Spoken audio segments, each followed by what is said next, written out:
Hey guys, new player here. Just didn't know if there were any discs you might recommend for a new guy? Don't worry, I got this guy. Yeah, so you're looking for a disc that you could throw off some highs, and we're definitely not trying to throw any anhyzers here, which means you're going to need a disc that has a little bit of beef to it, nothing too flippy, but you do need to have it a little bit of flip, so that way you can get it up on that hyzer flip. Wait. Did you say I wanted a disc that is beefy?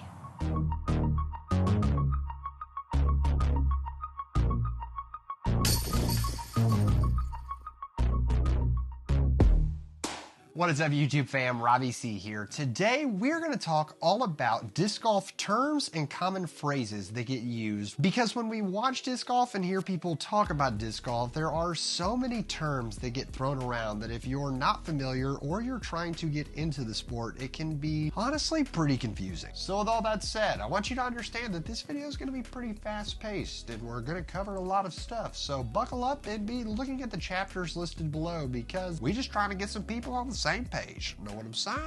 We're gonna break it down into four categories.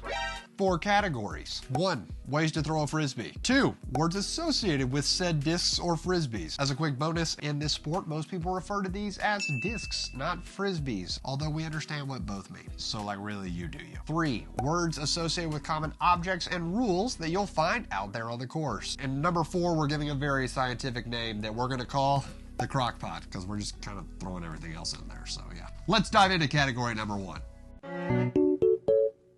Let's talk about how the disc flies. The two most common ways that people throw the disc are backhand and forehand. I'm pretty confident you can thank tennis for these terms. A backhand is where you take the disc and you throw it with the backside of your hand being what's facing the front of the throw, just like most people learn how to throw a frisbee. A forehand, which also goes by many other names listed there, is where the forearm is a little more exposed, and this throw is a lot more wrist and snap, and for beginners is a very easy way for you to gain distance faster because it's an easier way to impart spin on the disc. There are some crazy people who like to throw the disc overhead. There are a couple variations of that, including a hammer or a tomahawk, which is the disc being over your head and on the opposite side than the arm that's throwing it. A thumber is thrown with the disc being overhead but on the same side as the arm actually throwing it. When we take a hammer throw or a tomahawk and move it a little bit lower, closer to the shoulder, this turns into a scuba, and a scuba is used a lot more to approach the basket rather than be thrown off the tee. The last throwing technique you might see people refer to is called a grenade, and this is where you take the disc and you go from straight in front of you and throw it really high in the air, and it goes all the way up and comes right back down, kind of like well, you guessed it, kind of like a grenade. There are tons of videos out there explaining how to throw all these different things, and so feel free to browse our awesome community of YouTube content creators for how to throw each of those techniques. As a fair warning, the forehand and backhand do have a lot of complexity to it, and people spend their entire time in disc golf trying to perfect both of those forms, including me.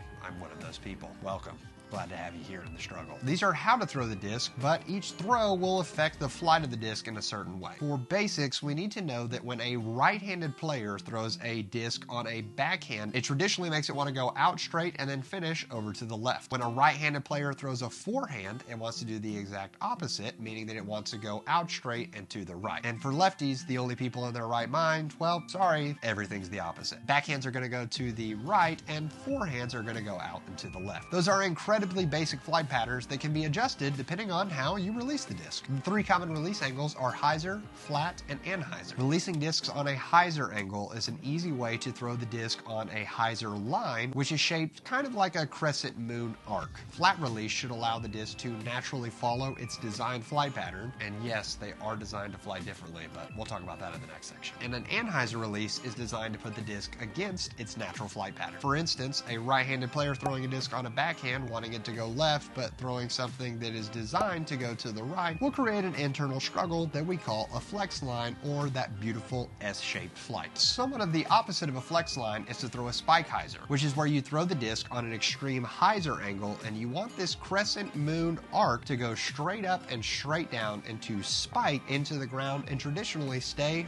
right where you wanted it to land. Now, obviously there are variances to everything we mentioned, but Hey, did you talk about rollers? a very important thing, rollers. rollers. Discs kind of look like wheels, and wheels are designed to roll on the ground. So there's another throw that you can do called a roller, which is where you take the disc and put it on the ground as fast as possible. This is great for when there's a low ceiling and there's not a lot of room in the air for you to throw the disc, and you need the disc to progress forward without being a flying object and more of a rolling object. You can also throw a backhand roller as well as a forehand roller. There, does that make you happy? Yeah, that'll do. Perfect. Now that we know how to throw them, let's talk about what we're actually throwing. Disc terminology.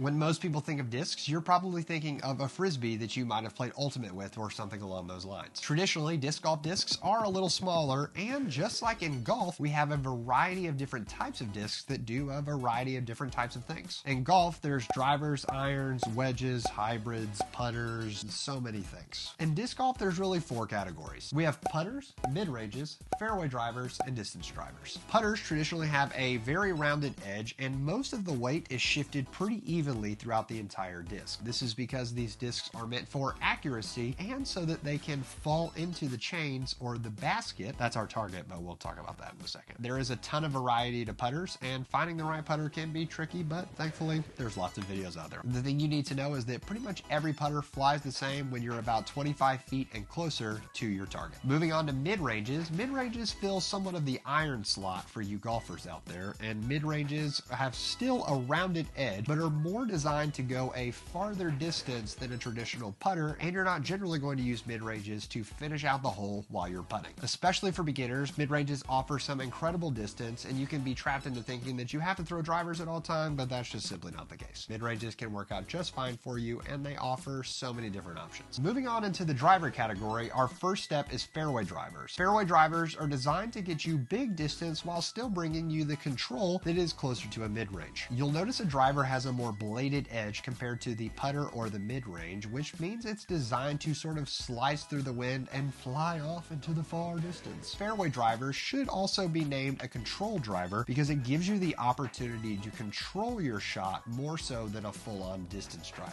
When you need the disc to go far, but you still want to be incredibly accurate, like when you're in the woods, a fairway driver is traditionally the go-to choice for many players. Which leaves us with the distance drivers. Distance drivers are when you need the big gun to get out there and just crush it on down the fairway. Distance drivers are designed to be the longest throwing discs in the game. That is, if you can get them up to speed. Just like in golf, a driver can be one of the hardest clubs to hit if you don't have the right mechanics. Discs have a speed threshold that is put on each and every one of them, and if you can't throw the disc at that speed, then it's not going to fly like it was naturally designed. Now, what do I mean when I say design? That brings us to one of the most controversial things in disc golf, and that is flight numbers. There are 4 numbers traditionally listed with every single disc, and those are speed, glide, turn, and fade. Speed is that threshold we were talking about, that when the disc can be thrown to this certain speed, it should unlock a certain level of distance for the disc to be thrown at. Now, this isn't saying that putters at a lower speed can't be thrown far like a driver, but it is saying that when thrown to a proper speed, a putter should never be flying quite as far as a distance driver. The common miss is that people think if I have a faster disc, it's going to go farther for me, and that's just simply not true if you cannot put the disc up to speed. When you can't meet the speed threshold, the other numbers start to matter a whole lot less. The glide is the ability of the disc to stay in the air or ride the wind. Traditionally, discs with a lot of glide want to stay up in the air, and while this can be helpful, and you may think, why would I not want a disc with a lot of glide? Disc golf is played outside, and on crazy windy days, it can be very unreliable to have a disc with a ton of glide because you just don't know where it's going to glide off to. This brings us to the 2 important numbers that most people need to look at, and that is turn and fade. Remember that we said a right-handed player throwing a backhand makes the disc naturally want to go out and to the left. A disc with really low turn is going to want to fight against its natural flight pattern that you've put it on. Turn commonly refers to the middle part of the flight, and fade refers to the end of the flight. That means that a disc with a lot of fade is going to want to follow the natural pattern you put it on at the end of its flight, the more fade that it has. I think that's all I had on flight number. You know what? Honestly, the cool thing about flight numbers, though,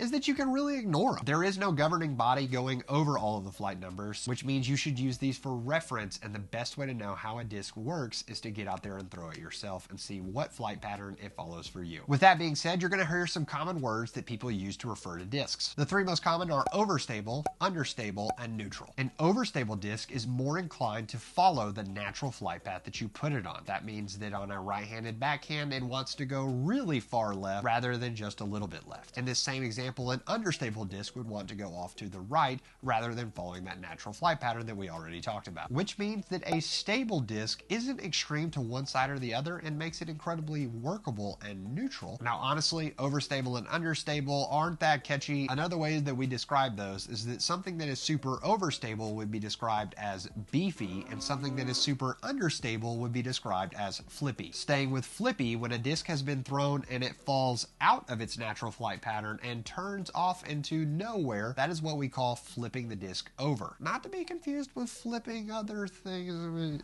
you know what I'm saying. There are tons of different options for types of discs, and there are tons of different options when it comes to how to throw the discs, and the combination of these two is called shot selection. Shot selection is choosing the right type of disc and the right type of throw for you to gain an advantage and get the disc into the basket as quick as possible. Are you guys hanging in there? Shall we talk about the course?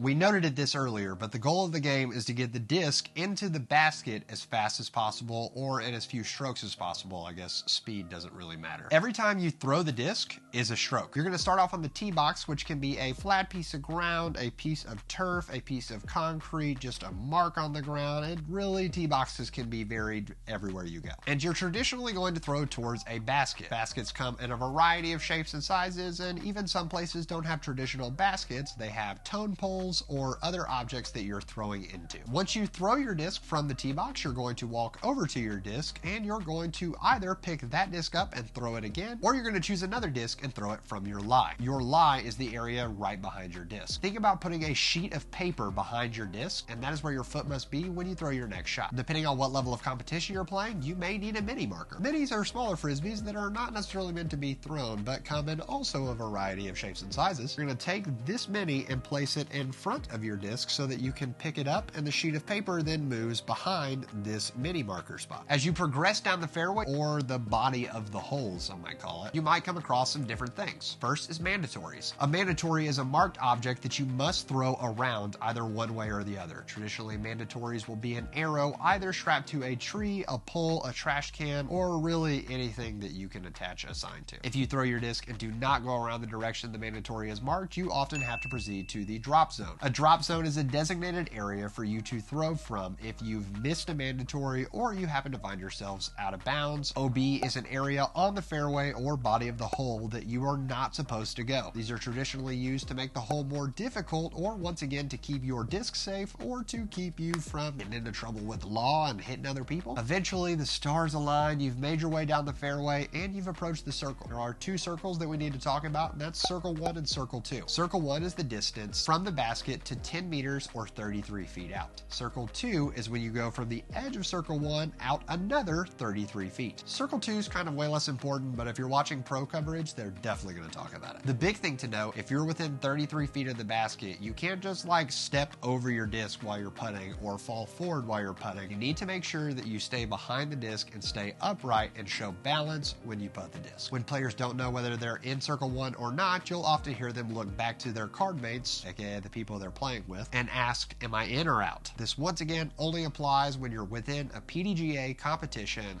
and really those are the only ones that are asking that question anyways. Speaking of which, the PDGA is the governing body that goes over all competitive disc golf. There are tournaments that you can play in your local area. One of the best places to find out what tournaments are in your area is that discgolfscene.com. You can use the filter searches there and find what events might be near you, and the big hook here is sanctioned versus unsanctioned events. An unsanctioned event is a tournament designed to bring competitive disc golfers together to have a great time, and traditionally they're caused for charities or to raise money for a different event or organization. Sanctioned events can also do this, but they have an effect on your PDGA number if you signed up for one. Your PDGA number stays with you for the rest of your life, and it gives you a sort of rating that you can use to assess where you stand in the rest of the field of disc golfers in the known universe. Ratings to some are whack, to others they live by them. It's really up to you, but if you don't have a PDGA number, you're going to have to pay an additional $10 for every PDGA sanctioned event that you play in. Now, we share a lot of terms with golf like par, birdie, and bogey. Another phrase you might hear people say that I think is unique to disc golf, but I'm not quite sure, is a star frame. And that's where every single person on the card or group that you're playing with achieved a birdie on that specific hole. All right, there's a lot there, and we're getting close to the end, so thanks for sticking it out with me so far. Let's dive into our last section before we close things out. All right, welcome to the Crockpot.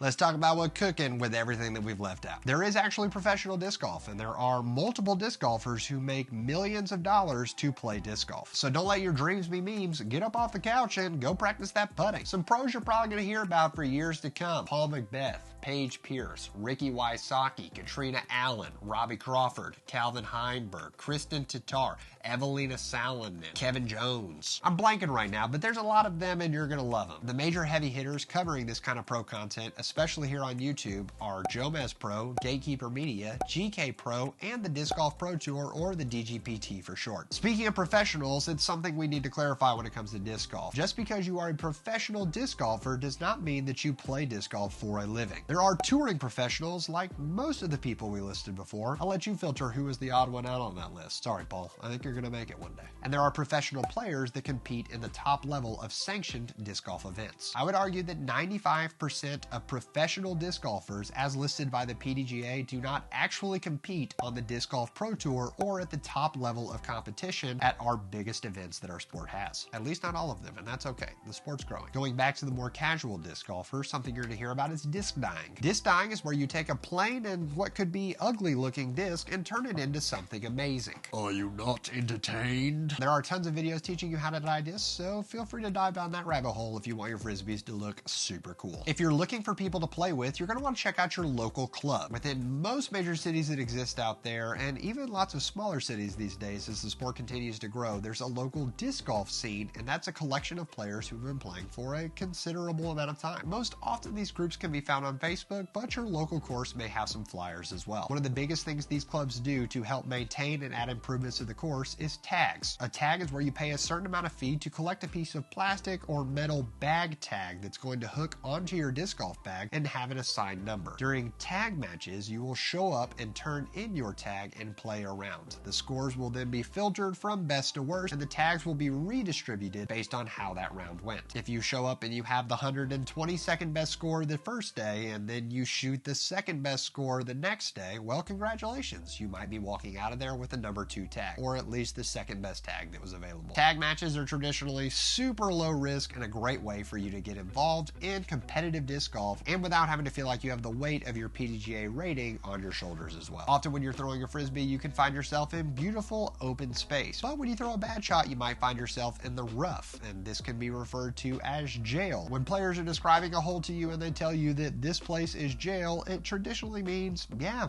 don't go there. Another type of shot that you're going to hear people describe is an approach shot or an upshot. This is where you aren't throwing necessarily a full power shot and you aren't trying to throw the disc into the basket, but more so you're trying to get it as close to the basket so that the following shot is as easy as possible. Upshots or approach shots can be thrown with a backhand, a forehand, a roller, so many different options. We mentioned it earlier, but manufacturers are the ones who make all of the discs and frisbees, and retailers are often the ones that sell those. Speaking of manufacturers, this is going to introduce us to sponsored players. A sponsored player is someone who has had a company tell them, hey, we'd like you to represent us. This can be at the cost of a free product or a monetary fee. If you're new to the game, tons of people want to simply say they're a sponsored player, and be sure to check their credentials because yes, people can get sponsored and that's super cool, but just because they're a sponsored player doesn't mean that they're worth listening to. Had to hit him with the facts on that one. Even me. You should decide whether to listen to me or not. That's up to you. And lastly, for the Crockpot, I need you. There is a ton of information that we could put into this video, and I know beyond a shadow of a doubt that I missed some, but we want to make sure that this video is referred to and used by tons of people so that when you bring new people to the game, they aren't just super confused about all the different words and terminology that you're using. So be sure to let us know in the comments below what are some terms I missed, and be sure to explain them so that people can go through and read them for years and years to come. Also, as a quick note, many people are going to ask, what is the best disc out there? And the answer, although some try to decide it may be this or it may be that, it's easy. Why are we having this debate? It's a pick. P-I-G. Check it out. It'll change your life.